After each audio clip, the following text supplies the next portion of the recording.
मेरे मालिक साहब तो वहां ऊपर बैकुंठ में बैठे हैं, मैं तो नौकरी कर रहा हूँ, हाजिरी दे रहा हूँ साहब, मैं मालिक नहीं हूँ। जाओ तुम उनसे क्षमा याचना करके आओ। भक्तवृंदो, भागवत धर्म को चलाने वाले 12 भागवत हैं।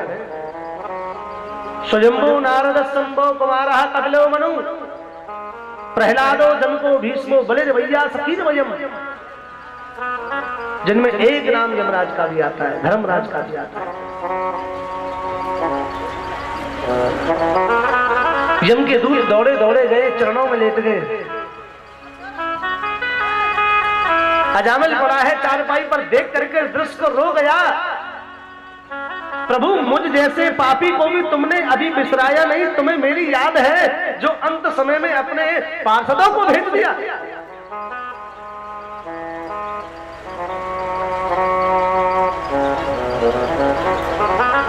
अब भक्तवृंदो, एक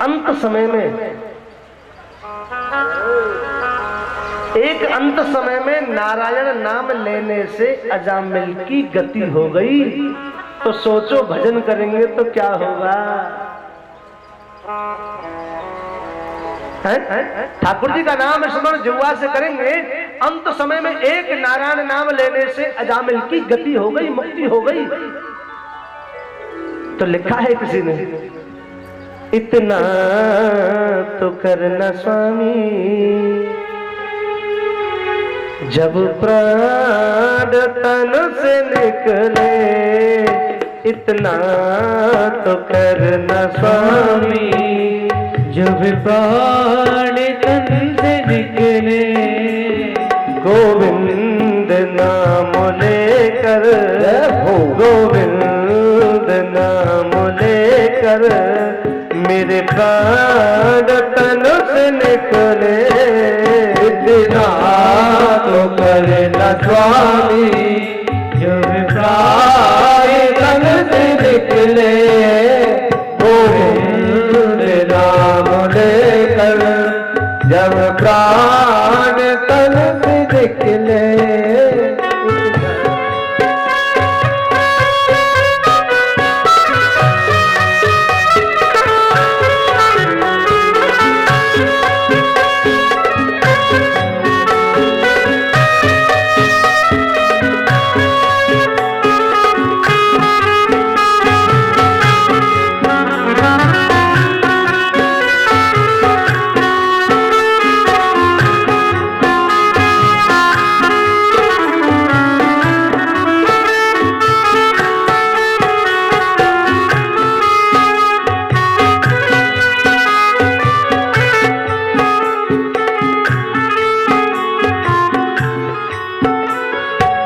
सिर सोहना मुकुट हो, मुखड़े पर काली लट हो। सिर सोहना मुकुट हो, मुखड़े पे काली लट हो। सिर सोहना मुकुट हो, मुखड़े पे काली लट हो।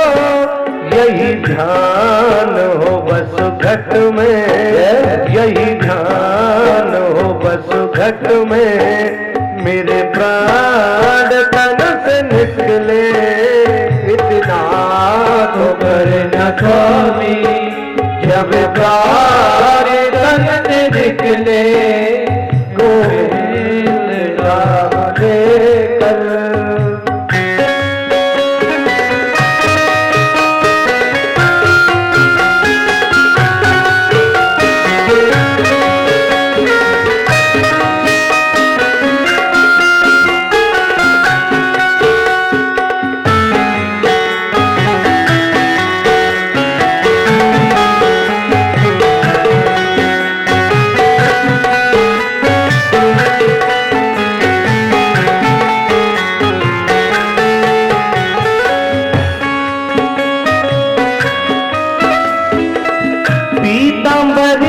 कसी हो होठों पर कुछ हंसी हो।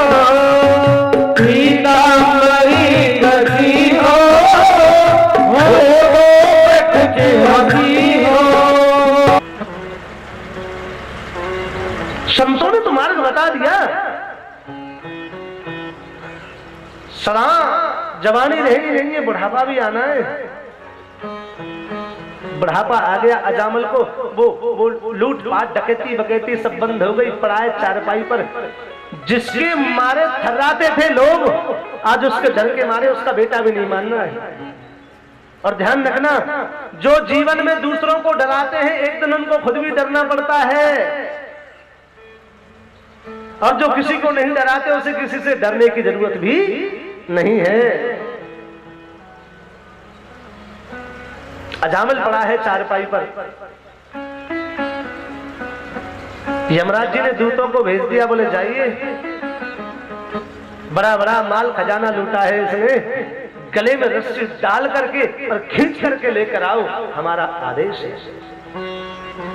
अब यम के दूत गए महाराज, अजामिल पड़ा है खाट पर। अच्छा, एक दिक्कत और है, जिसकी मौत आती है ये यम के दूत उसे ही दिखाई देते, दूसरे को तो दिखाई नहीं देते। अब काली काली आकृति आकर वो अजामिल को डराने लगी, तो अजामिल को बड़ा कष्ट हुआ। अरे बचाओ, अरे बचाओ, ये काली काली आकृति मुझे डराती है। तो वहां कोई नहीं था, केवल और केवल उसका बेटा खेल रहा, वो भी सबसे छोटे वाला। दूरे क्रीड़ा न सत्यम पुत्रम नारायण भयम तुलावितेन तरोड़े चई आजुहा वकुलेन्द्रिया। कुछ दूरी पर उसका बेटा खेल रहा था, जिसका नाम था नारायण। उसने बड़ी जोर से उसे पुकारा, नारायण मुझे बचाओ, ये काली काली आकृति मुझे डरा रही है। और क्या चाहिए? अंत समय में यमदूतों के सामने उसके मुखारबिंद से निकल गया, नारायण मुझे बचाओ। तो यमदूतों के साथ साथ वहां भगवान के पार्षद आ गए, दो जिनके 4 हाथ हैं, मुकुट बना हुआ है, पीताम्बर धारण किए हुए हैं।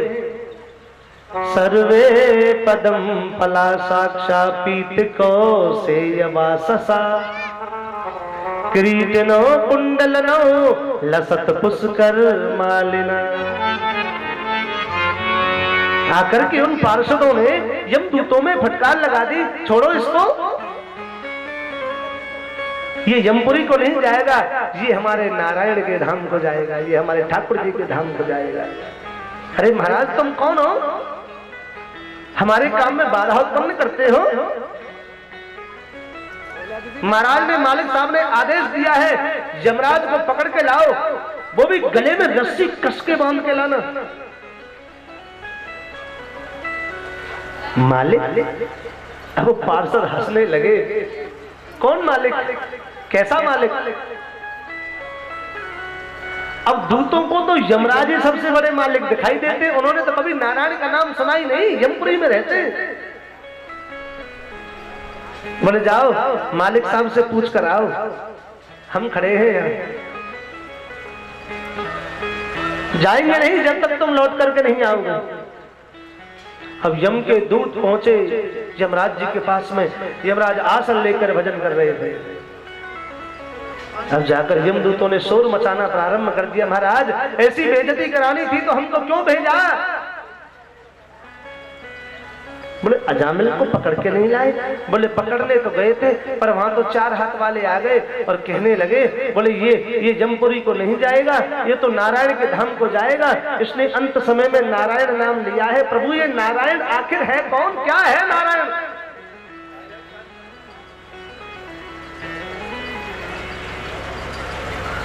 अब यमराज जी तो कहने लगे, बोले तुम बहुत भाग्यवान हो, जो अकारण करना वर्णालय भगवान के दिव्य पार्षदों को तुमने दर्शन किए, तुम धन्य है। तुम हमेशा पूछते थे ना कि मैं किसका भजन करता हूं, तो सुनो, मैं इसी नारायण नाम का भजन करता हूं। मैं तो नौकर हूँ, मेरे मालिक साहब तो वहाँ ऊपर बैकुंठ में बैठे हैं, मैं तो नौकरी कर रहा हूँ, हाजिरी दे रहा हूँ साहब, मैं मालिक नहीं हूँ। जाओ तुम उनसे क्षमा याचना करके आओ। भक्तवृंदो, भागवत धर्म को चलाने वाले 12 भागवत हैं। स्वयंभू नारद संभव कुमारः कपिलो मनु प्रहलादो जनको भीष्मो बलिर्वैया सखीर्वयम्, जिनमें एक नाम यमराज का भी आता है, धर्मराज का भी आता है। यम के दूत दौड़े दौड़े गए, चरणों में लेट गए। अजामिल पड़ा है चारपाई पर, देख करके दृश्य को रो गया। प्रभु मुझ जैसे पापी को भी तुमने अभी बिसराया नहीं, तुम्हें मेरी याद है जो अंत समय में अपने पार्षदों को भेज दिया।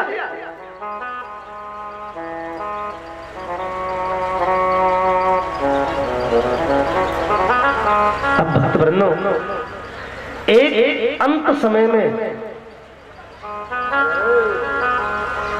अंत समय में नारायण नाम लेने से अजामिल की गति हो गई। तो सोचो भजन करेंगे तो क्या होगा? ठाकुर जी का नाम स्मरण जिह्वा से करेंगे, अंत समय में एक नारायण नाम लेने से अजामिल की गति हो गई, मुक्ति हो गई। तो लिखा है किसी ने, इतना तो करना स्वामी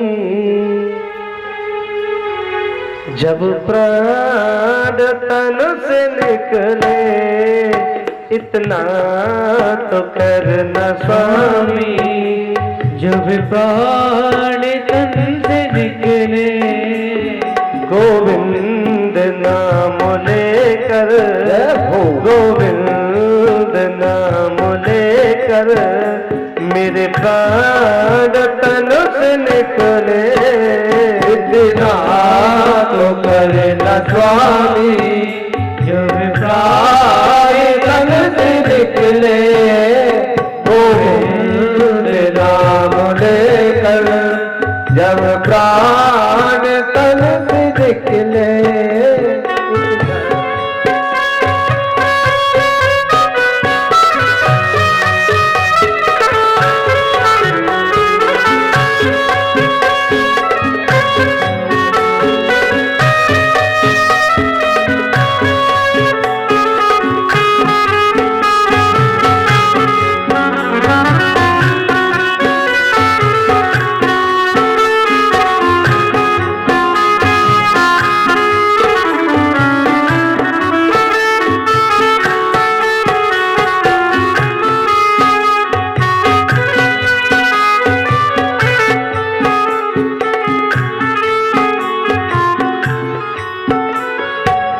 सिर सोहना मुकुट हो, मुखड़े पर काली लट हो।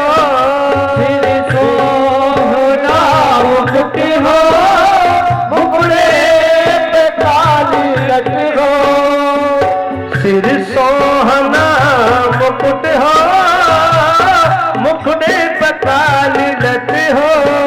यही ध्यान हो बस घट में, यही ध्यान हो बस घट में मेरे प्राण तन से निकले। इतना तो करना स्वामी जब प्राण तन से निकले। गोविंद नाम लेकर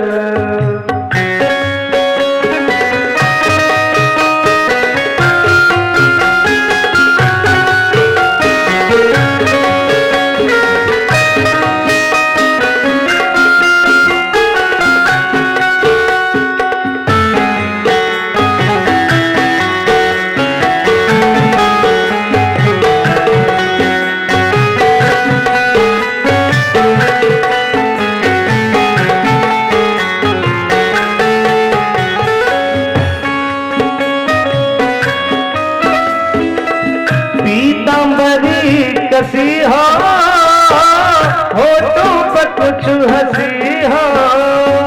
पीतांबरी कसी हो, होठों पर कुछ किया ना तो ये तो मरेगा ही मरेगा, तुम्हारी भी खैर नहीं है, ध्यान रखना, दोनों को मार दूंगा। अब गुरुजी साहब पढ़ाते कम और प्रहलाद की निगरानी ज्यादा रखते, कहीं नारायण नाम ना गा जाए। नारायण नाम अगर गा गए हो जीव से तो हमारे प्राण तो बिल्कुल यूं ही मुफ्त में ही लुट जाएंगे। भय है, खौफ था, मौत था।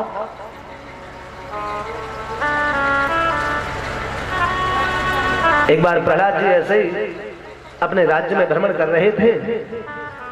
प्रजापति जो होता है, कुम्हार जो होता है ना, उसके घर से होकर निकलने लगे।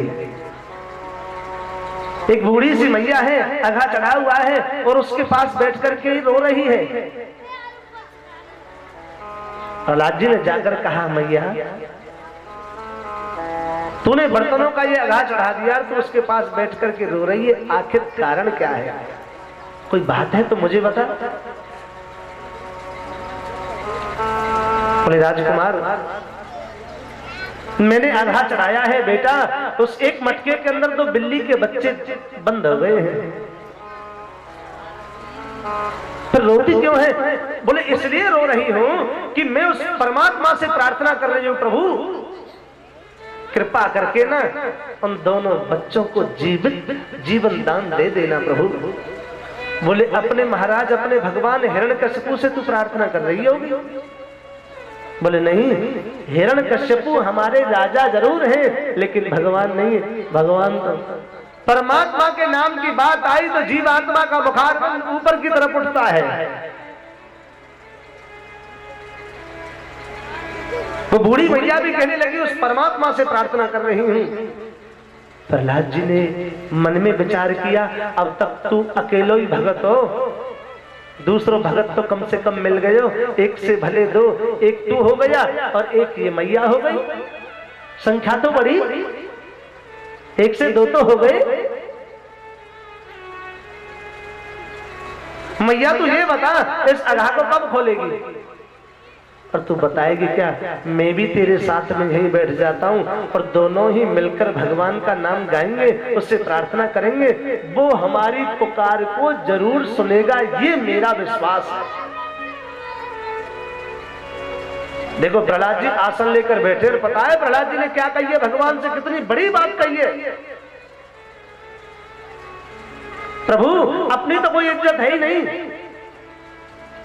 दास की कोई इज्जत नहीं है और ना ही दास इज्जत चाहता है। इज्जत है तो तेरे नाम की, तेरे नाम आज लेकर के मैं बैठ रहा हूं प्रभु, तेरे नाम की आश्रित आज बैठ रहा हूं। अगर बिल्ली के बच्चे दोनों जीवित नहीं आएंगे ना तो तेरे नाम की लाज जाएगी, हम पर कोई फर्क पड़ने वाली बात नहीं है। हमारा कुछ नहीं जाएगा प्रभु, लाज जाएगी तो तुम्हारी, लाज जाएगी तो तुम्हारे नाम की। अब अपने नाम की लाज बचानी है तो उनको बचा देना और अपने नाम की लाज डुबानी है तो उनको मार देना। निर्णय तेरे ही हाथ में है, मैंने अपने हाथ में कुछ नहीं रखा। करने वाला भी तू और कराने वाला भी तू ही है। महाराज ऐसी पुकार की, ऐसी प्रतिज्ञा की, आवाज सीधी जाकर के बैकुंठ में खटकी। ठाकुर जी भी हिल गए। आकर किसने इतनी बड़ी प्रतिज्ञा की? ऐसा कौन भक्त है हमारा? भगवान ने विश्वास को टूटने दिया नहीं, डोर को नहीं टूटने दिया, आस्था को खंडित होने दिया नहीं। जिस दिन अघा को खोला गया ना, उस अघा में से दोनों बिल्ली के बच्चे जीवित निकल आए। प्रहलाद का विश्वास पक्का हो गया, कन्फर्म हो गया।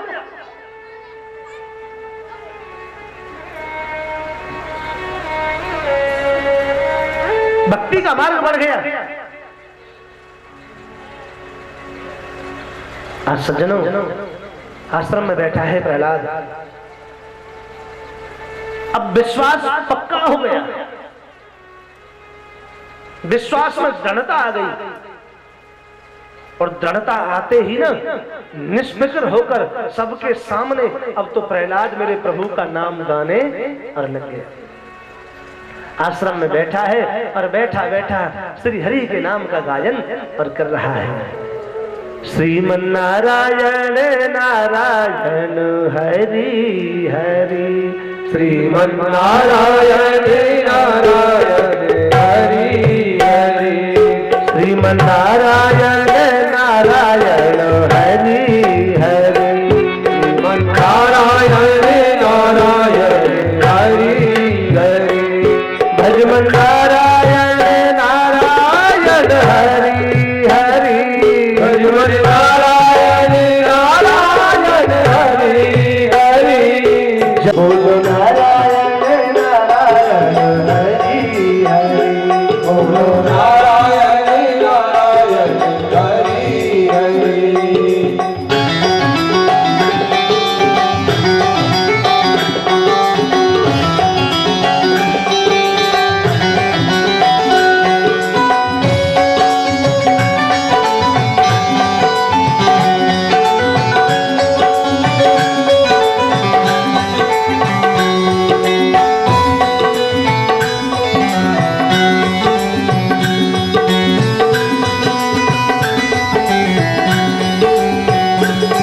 राम नारायण नारायण हरि हरि, राम नारायण नारायण हरि हरि, बद्री नारायण नारायण हरि हरि, बद्री नारायण नारायण हरि हरि, सत्यनारायण नारायण हरि हरि, नारायण नारायण हरि हरि, सत्यनारायण नारायण हरि हरि, नारायण नारायण हरि हरि।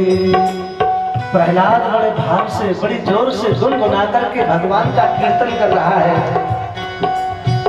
और देखो जब गुरुजी के आश्रम में कीर्तन हो रहा है और जितने भी सखा थे ना, प्रहलाद के विद्यार्थी थे, उनके कानों में जब कीर्तन की आवाज पड़ी तो उनसे रहा नहीं गया। वो प्रहलाद के पास आकर के जैसे ही प्रहलाद को छूते हैं ना, तो उनके अंदर ऐसा भगवान नाम का करंट लगा, वो देवताओं के बालक भी भगवान के नाम को गाने लगे और नाचने लगे।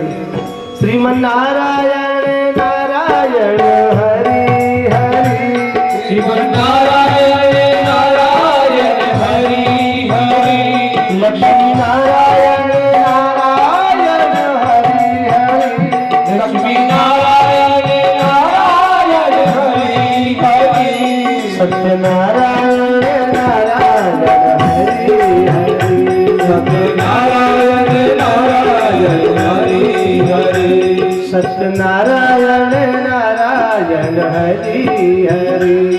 तो एक ही भगत था, अब तो पूरा विद्यालय भगत बन गया, बचे हम। और अगर महाराज को पता चल गया ना तो मारे जाओगे।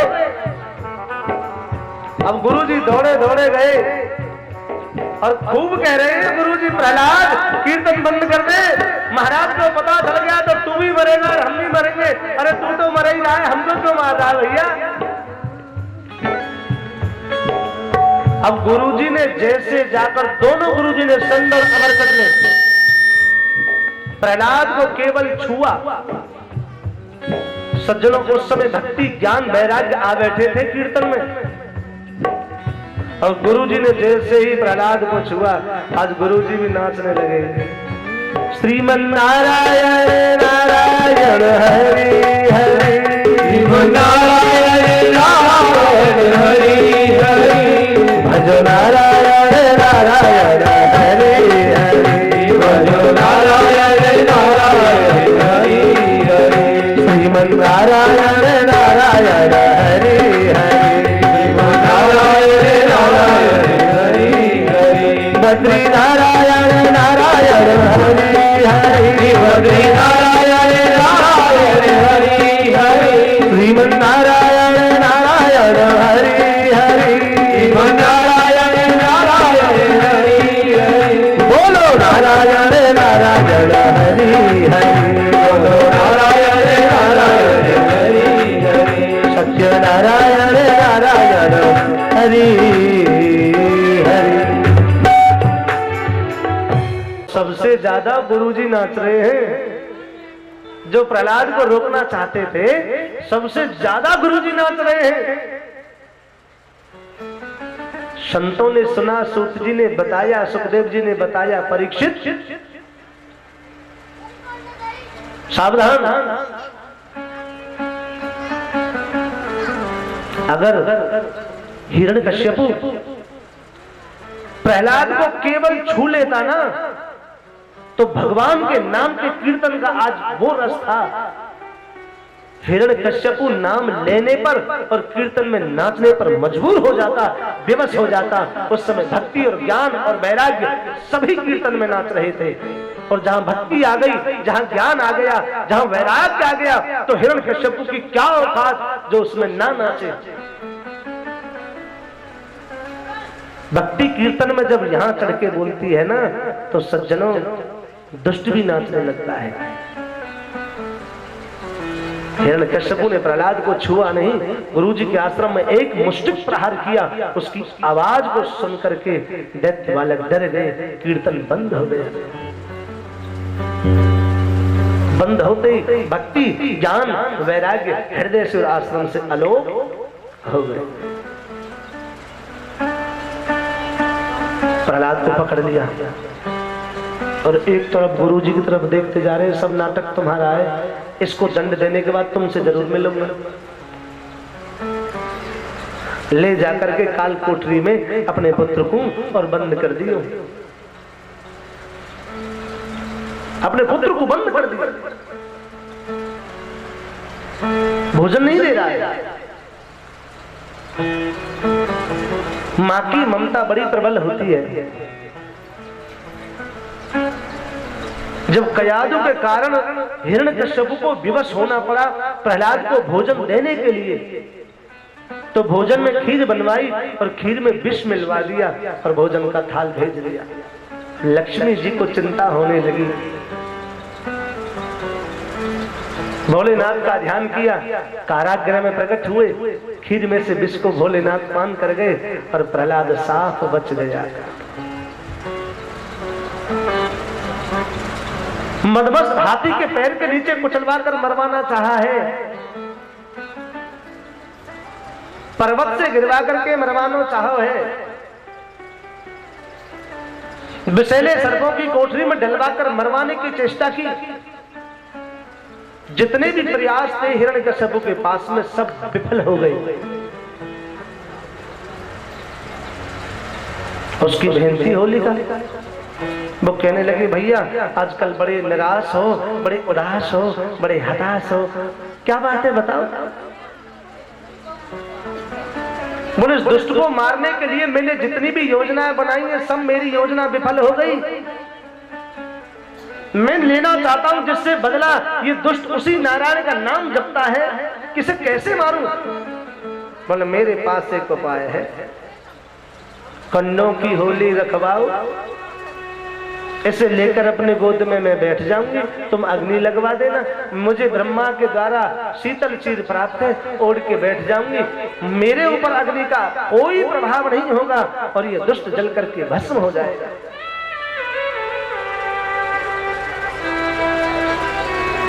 भक्त बन्नो ऐसा ही किया। होलिका जली, होलिका में अग्नि लगी, चारों तरफ अग्नि की बड़ी बड़ी लपटें, प्रहलाद को लेकर के बैठ गई वो उसमें। जो शीतल चीर थी होलिका के सिर पर 49 प्रकार के मरुदगण चले और वो शीतल चीर उड़ करके प्रहलाद जी के सिर पर आ गिरी। प्रहलाद साफ बच गया और होलिका जल करके भस्म और हो गया।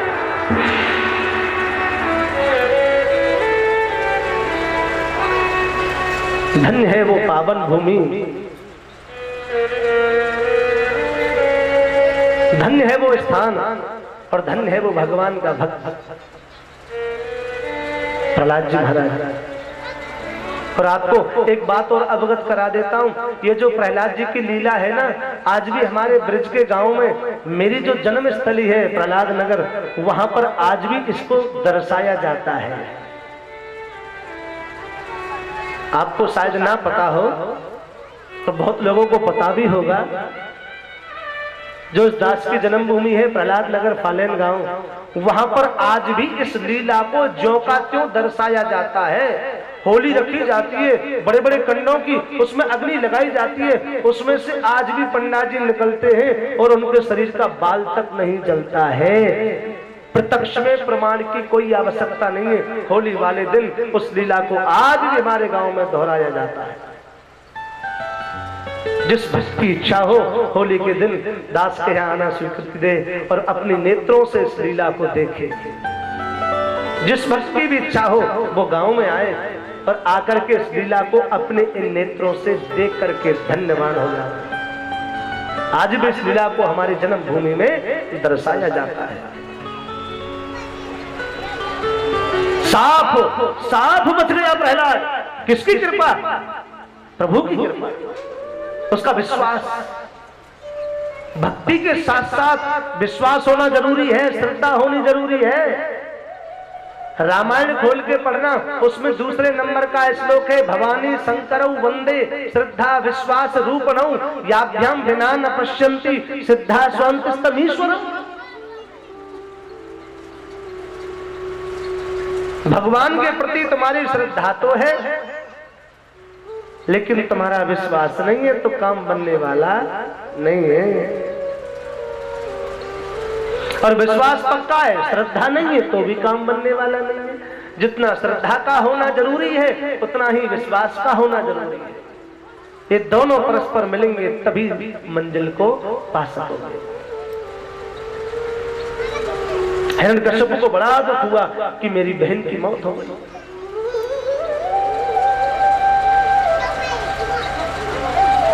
पूरी सभा खड़ी है और आज प्रहलाद जी को पकड़ लिया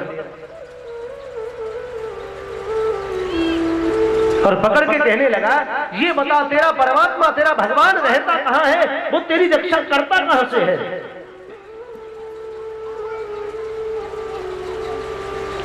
हे ध्रुवनीत मंदात मनो कुल भेदो कराधम स्तवदम मच्छासनोद्धूतम नेशे त्वाद्यो यमक्षयम। तेरा परमात्मा तेरी रक्षा करता कहां से है? पूरी प्रजा खड़ी है। नन्हे से बालक ने बोल दिया, तुम में, मुझ में, खड़ग खम्भ में सर्वव्यापी जगदीश। हे प्रभु, हे पिताजी, तुम्हारे अंदर, मेरे अंदर, आपके हाथ में जो कृपाण है, जो खड़ग है उसके अंदर, और ये जो खंबा खड़ा है ना इसके अंदर भी मुझे मेरा प्रभु दिखाई देता है। वो तो सर्वत्र है, सब जगह है, बस देखने की आवश्यकता है। हिरण्यकश्यप कहता है, इस खम्बे में तुझे तेरा भगवान दिखाई देता है? बोले हाँ। गदा उठाई, बोले आज इस खंबे को तोड़ दूंगा, नहीं छोड़ूंगा। ना रहेगा खंबा और ना आएगा तेरा भगवान। खंबे को तोड़ने के लिए उद्यत हुआ हिरण्यकश्यप। वो खंबा स्वयं चटक गया और उसमें से बड़ा विकराल पुरुष, सिंह का मुख है, वो प्रकट हो गया। बोलिए नरसिंह भगवान की जय हो, भक्तवत्सल भगवान की जय हो, जय जय श्री राधे। नरसिंह भगवान प्रकट हो गए। देख करके भयभीत हो गया, दुष्ट डर गया। भगवान उसके साथ में युद्ध नहीं करें, भगवान उसके साथ में खेलने लगे। और धीरे धीरे करके गोधूली बेला जो होती है, गोधूली बेला के समय तक भगवान समय को खींच करके ले आए। गोधूली बेला जब प्रारंभ हुई, कीड़े की भांति पकड़ लिया और उसके महल के मुख्य द्वार पर देहलियों पर लेकर हिरण्यकश्यप को अपने जंघाओं पर डाल लिया और मेरे प्रभु बैठ गए। भगवान कह रहे हैं, दुष्ट, ब्रह्मा के वरदानों पर फूला फिरता है, हमारे भक्तों को तूने कष्ट दिया है। हमने आज तेरे सभी वरदान पूरे कर दिए, बोल तूने क्या क्या मांगा ब्रह्मा से?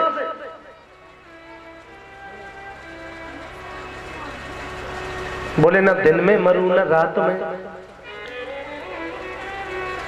नेत्र खोल करके देख ये दिन है या रात है। 24 घंटे में सज्जनों गोधूली बेला जो होती है ना, वो एक ऐसी बेला होती है, दिन भी होता है रात भी होता है, रात भी नहीं होता दिन भी नहीं होता, दोनों ही होते दोनों नहीं होते। और गोधूली बेला परम पवित्र मानी गई है। गाय जंगल से चल करके जब वापस लौटती है, उनकी खुरों से उड़ी हुई जो धूली है वो आकाश में पहुंचती है, उसे कहते हैं गौधूली बेला। वो परम पवित्र है। बोले ना बाहर मरूं ना भीतर। बोले ना तू राज्य के अंदर है ना तू राज्य के बाहर है, मैंने तुझे देहलियों पर पटक रखा है। बोले ना ऊपर मरूं ना नीचे, ये वरदान भी मैंने पाया था। बोले ना तू आकाश में है ना तू पृथ्वी पर, मैंने तुझको अपनी जंघाओं पर पटक रखा है। बोले एक वरदान और मांगो, न नर से मरूं न पशु से। बोले मैं तुझे क्या दिखाई देता हूं, पहले तो ये बोल। नेत्र खोलकर जरा मुझे देख तो सही, मैं तुझे दिखाई क्या देता हूं? मैं नर हूं? बोले नर हो। पशु हूं? बोले पशु भी हो। बोले ऐसा कैसे हो सकता है? बोले वो जो देख रहा हूं वो बोल रहा हूं। ना तो आप पूरे पशु हो ना पूरे नर हो। आपका मुखारबिंद शरीर का है, पशु का है, और आपकी धड़ जो है वो मानव की देह है। तो ना आपको नर कहते हैं, नर कह सकते हैं, ना पशु ही कह सकते हैं। ऐसा मैंने जीवन में ना कभी देखा ना कभी सुना। बोले तो हमने तेरा ये वरदान भी पूरा कर दिया। और क्या मांगा बोल? बोले ना अस्त्र से मरूं ना शस्त्र से। अस्त्र और शस्त्र, धनवा पर बाण चढ़ा दिया, अस्त्र हाथ में है, और फेंक करके भाला मार दिया, वो शस्त्र है। बोले मेरे पास ऐसा कुछ नहीं है, ये बड़े बड़े नाखून है, इससे तेरे पेट को फाड़ दूंगा और तेरा प्राणांत और हो जाएगा। अब तू मरने के लिए तैयार हो जा।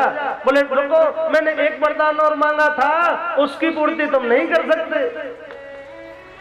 बोले कौन सा वरदान मांगा था बेटा, वो भी बता दे। वो भी पूरा हो गया। बोले 12 महीनों में से किसी महीने में मेरी मृत्यु ना हो। बोले तो सुन, तुझे मारने के लिए मैंने 13वां महीना रचा है, जिसे कहते हैं अधिक मास मल मास। वो 13वां महीना है। हिरण्यकश्यप का वध करने के लिए मेरे प्रभु ने 13वां महीना रच दिया। अच्छा वो कहते हैं ना, बोले पंडित जी कभी पड़वा को द्योज कर देते, मावस को पुण्य, वो तीज को चौथ कर देते। हम तो तारीखों के हिसाब से चलेंगे। हमारे 12 मास हैं हिंदी संस्कृत वाले, चैत्र, बैसाख, ज्येष्ठ, आषाढ़, श्रावण, ऐसे 12 हैं। ऐसे ही अंग्रेजी महीने हैं 12, जनवरी है, फरवरी है, मार्च है। अब जब एक बात बताओ, वही 12 महीने तो अंग्रेजी है, वही 12 महीने हिंदी है, तो फिर एक महीना निकल कैसे गया? ना तारीखों में गड़बड़ है ना तिथियों में गड़बड़ है, और पूरा मलमास एक महीने का देखते देखते आंखों के सामने से निकलता है। अंग्रेजी तारीख भी वही है और हिंदी महीना भी वही है, कहीं कोई गड़बड़ नहीं है, और पूरा एक महीना निकल जाता है।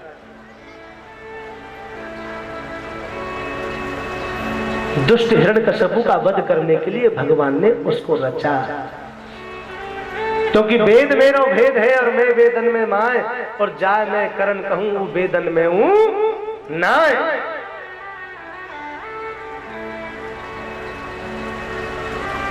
तेरे लिए रचा बेटा, अब तुझे मरना तो पड़े।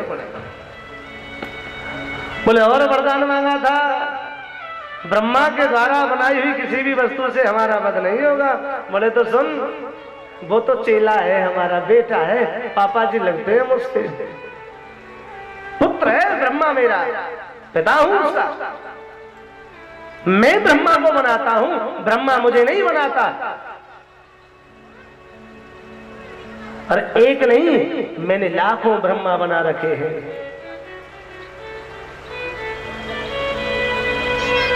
एक ही पृथ्वी नहीं है, इसका वर्णन परसों की कथा में आएगा। हम सोचते हैं एक ही ब्रह्मा है, हजारों लाखों करोड़ों ब्रह्मा है। एक ब्रह्मा एक ब्रह्मांड का मालिक होता है, और ऐसे ब्रह्मांड में करोड़ों ब्रह्मांड है। साइंस भी इस बात को आज मान चुकी है। एक ब्रह्मांड नहीं है, हम जिस धरती पर रहते हैं वो एक ही धरती नहीं है। ऐसी ब्रह्मांड में करोड़ों धरतियां हैं, करोड़ों ब्रह्मा हैं।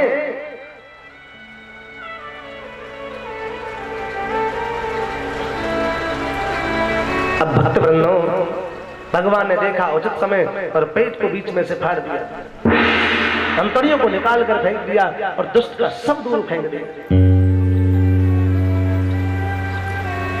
महाराज, क्रोध शांत नहीं हुआ नरसिंह भगवान का।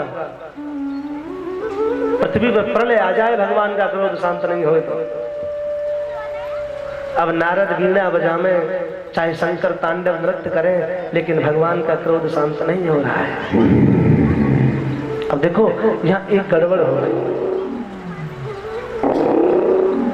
देवता लोग लक्ष्मी जी के पास में गए और लक्ष्मी जी से जाकर कहने लगे, देवी भगवान तो शांत ही ना है रे, बड़ो क्रोध आ रहे हो उनको तो। बोले चिंता मत करो, मेरे रूप को प्रभु देखेंगे और देखते ही एकदम शांत हो जाएंगे। लक्ष्मी जी को अपने रूप का, अपनी सुंदरताई का बहुत बड़ा घमंड था कि तुम्हारे बराबर सुंदर दुनिया में कोई दूसरा है ही नहीं, और भगवान भी तुम्हारी सुंदरता से रीझे हुए हैं। और भगवान से इस बात को बोल गई, बताओ मेरे बराबर कोई सुंदर है? श्री हरि नारायण विष्णु भी मेरी सुंदरता पर रीझे हुए हैं। भगवान ने कहा, देवी कोई बात नहीं, कोई समय आने दो, बता देंगे। आज वो समय आ गया। देवता लोग लक्ष्मी जी को लाए, लक्ष्मी जी को रूप का घमंड।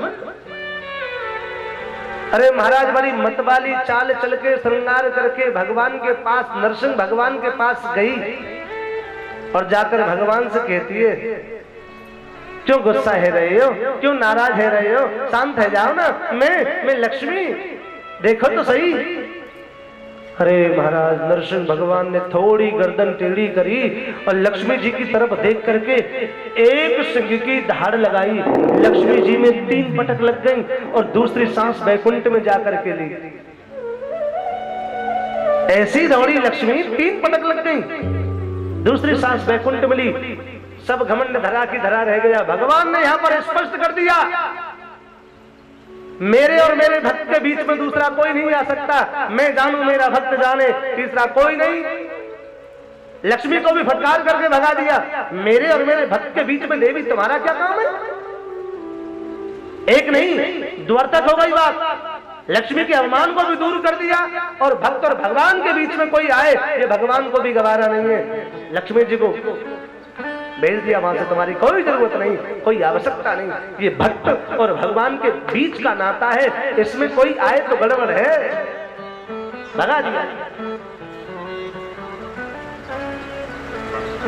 देवऋषि नारद ने प्रहलाद जी से कहा, बेटा अब भगवान को तू ही संभाल सकता है।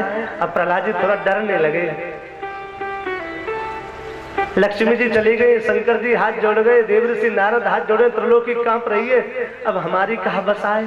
डरते डरते डरते डरते नन्हे नन्हे कदमों को बढ़ाते बढ़ाते जैसे ही भगवान के पास गए ना, अरे महाराज, क्रोध ना जाने कहाँ गायब हो गया। अब प्रहलाद जी को भी पक्का विश्वास होगा ये तो सब दिखावा था। राजगद्दी पर बैठ गए और प्रहलाद जी को गोद में बैठा लिया और अपनी जीभ से चाटने लगे और भगवान की आंखों से झरझर आंसू बह रहे हैं। प्रहलाद जी के सिर को भिगो दिया भगवान ने।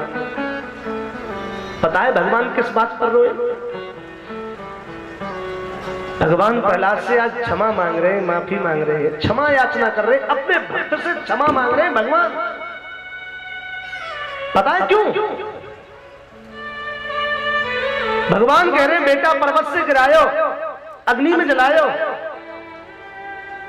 काल कोठरी में डलवायो, मदमस्त हाथी के पैर के नीचे कुचलवा कर मरवाना चाहा, लेकिन तूने मेरी भक्ति नहीं छोड़ी, कौन सा कष्ट तुझे इस दुष्ट ने नहीं दिया। अगर आने में आज मुझको थोड़ी देरी है गई हो ना, तो बेटा मुझको क्षमा तू और कर दे। इस बात पर भगवान को रोना आ गया। भक्त वृंदो, प्रहलाद जी ने ना वो भगवान की दाढ़ी को बार बार पकड़ लेते हैं, बार बार नोच लेते हैं, बालों को उखाड़ने लग जाते हैं। भगवान कह रहे हैं चोरे तो को डरना है लगे, त्रिलोकी कांप रही है मेरे भय के मारे, और तू मेरी दाढ़ी के बालों को पकड़ के नोच लेता है, तुझे डर नहीं लगता है। अब प्रहलाद जी ने कहा महाराज, ये डराना वराना, ये क्रोध विरोध तो सब तुम्हारा दिखावा है। तुम्हारे हृदय के अंदर तो वो करना, वो वात्सल्य प्रेम, वो भक्त के प्रति श्रद्धा भरी हुई है, ये आज मैं जान गया। त्रिलोकी तुम्हारे क्रोध को शांत नहीं कर पाई, स्वयं मां लक्ष्मी को तुमने भगा दिया। तुम्हारा तो भक्त से नाता ही अलग है प्रभु। सूर अनेक फिरे कन मांगत, पे पद सूर स्वाद कहाँ। पुन ताल मजीरा बजाती फिरे, मीरा मतवारी सी चाह कहाँ। श्री राम कथा कितनों ने लिखी, पर तुलसी जैसी मर्याद कहाँ। नरसिंह बसे प्रतिखंबन में, और काढ़न को प्रहलाद कहाँ। बराबर सुंदर दुनिया में कोई दूसरा है ही नहीं, और भगवान भी तुम्हारी सुंदरता से रीझे हुए हैं। और भगवान से इस बात को बोल गई, बताओ मेरे बराबर कोई सुंदर है। श्री हरि नारायण विष्णु भी मेरी सुंदरता पर रीझे हुए हैं।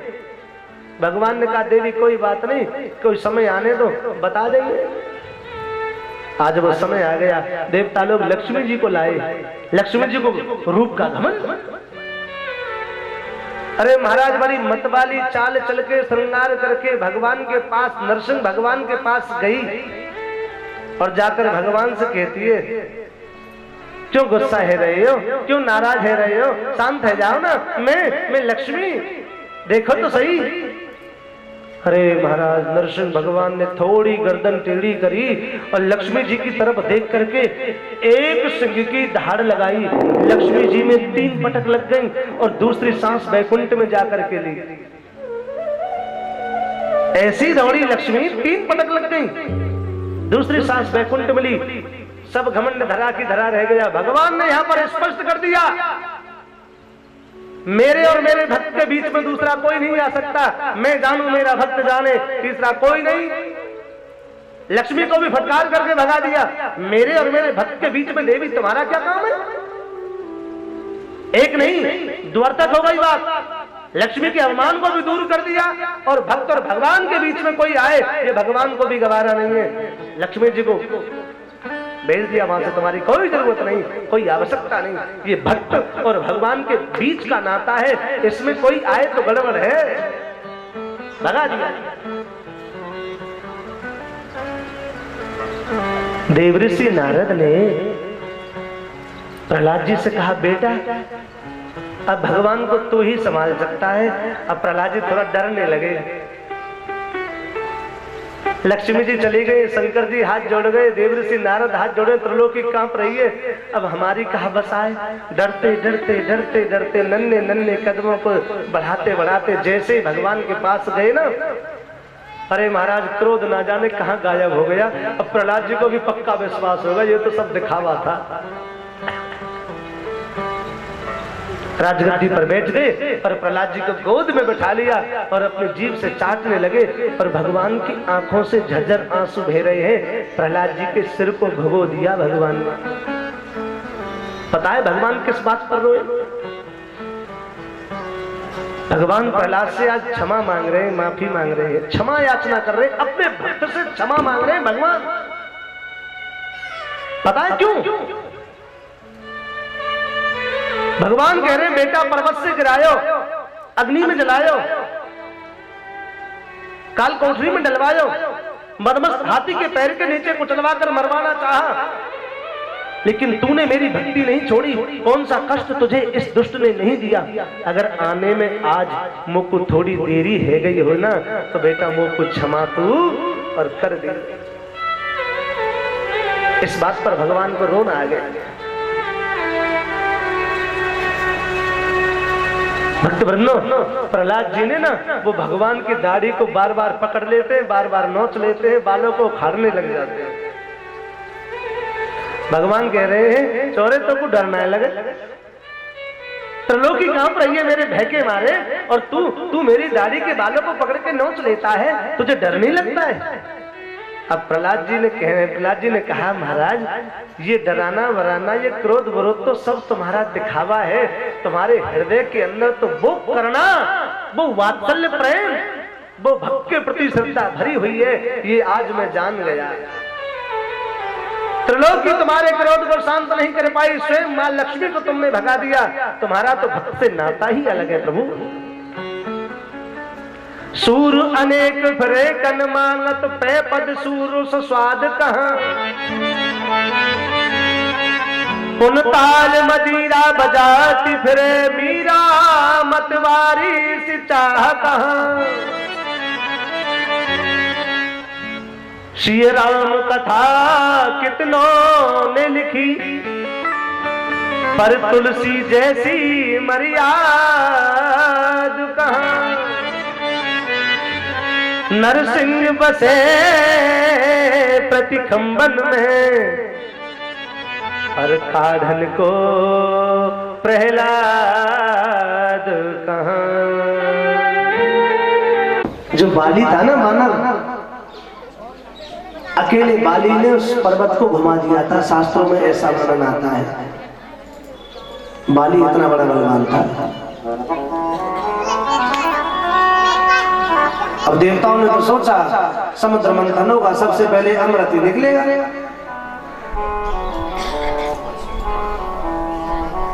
सबसे पहले निकल पड़ा विष। विष की लपटें निकलने लगी।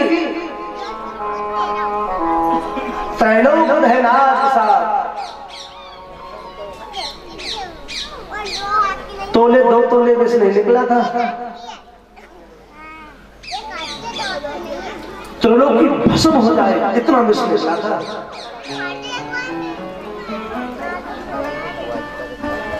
शंकर भगवान ने विष का पान किया, लेकिन शंकर भगवान ने भी बताया सबसे पहले एक शब्द बोला रा। जब बोला तो पूरा मुंह खुल गया, कंठ तक पूरे विष को पी गए, और पीछे बोल दिया मां।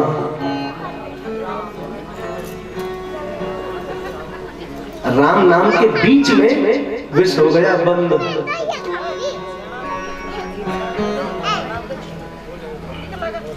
चौदह रथ निकले थे, लक्ष्मी कौस्तुभ पार जातक सुरा, धन्वंतरिश चंद्रमा, धेनु कामोदधा सुरेश्वर गजो रंभास्त देवांगना,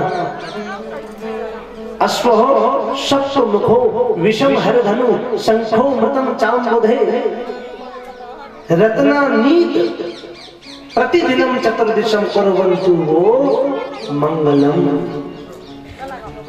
नीचे ना बैठ जाए तो कच्छप रूप भी बनाया। अब तुम इतना सा काम नहीं कर सकते तो मैं क्या करूं?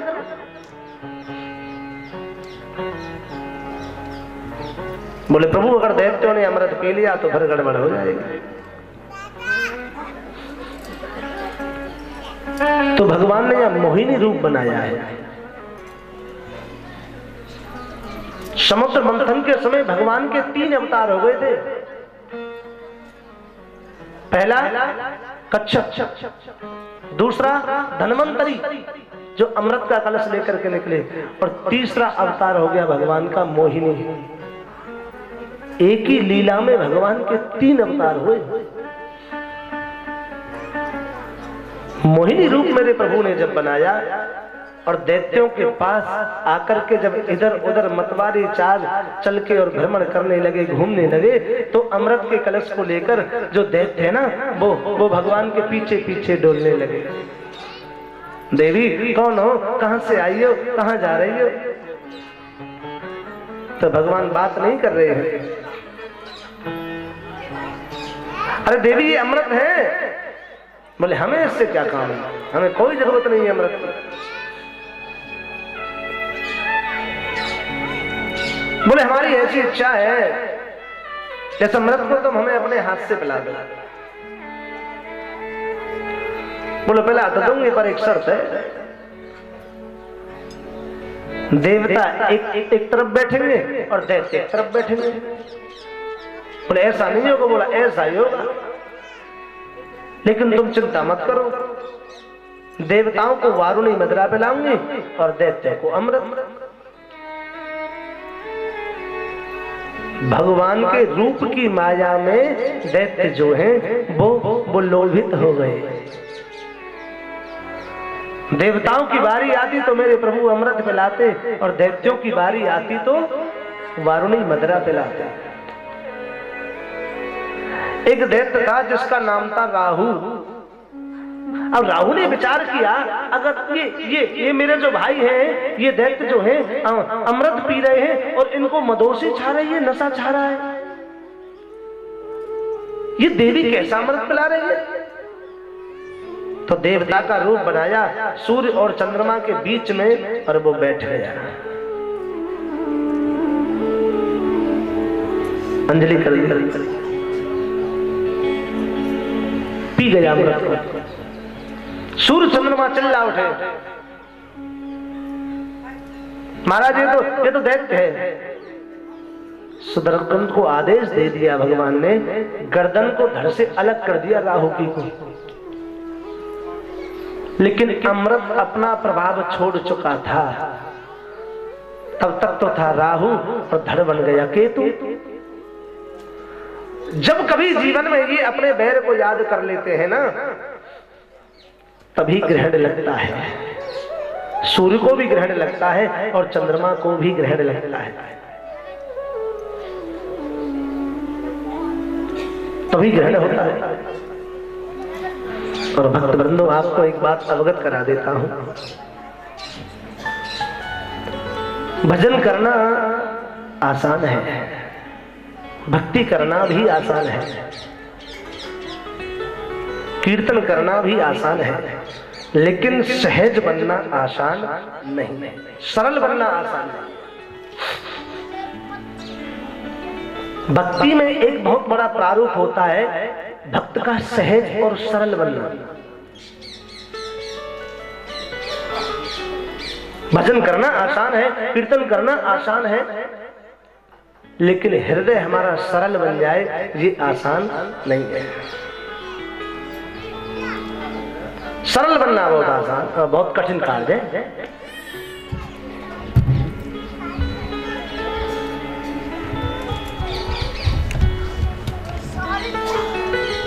सरलता बहुत कठिन खेल है, और भगवान को जितनी सरलता प्रिय है, जितनी भक्ति में भगवान की में सरलता भगवान के सन्निकट है, उसका कोई व्याख्यान अपने मुखारबिंद से वर्णन नहीं कर सकता है। वो एक गांव में एक व्यक्ति रहता था और वो इतना भोजन करता था, इतना खाता था, बस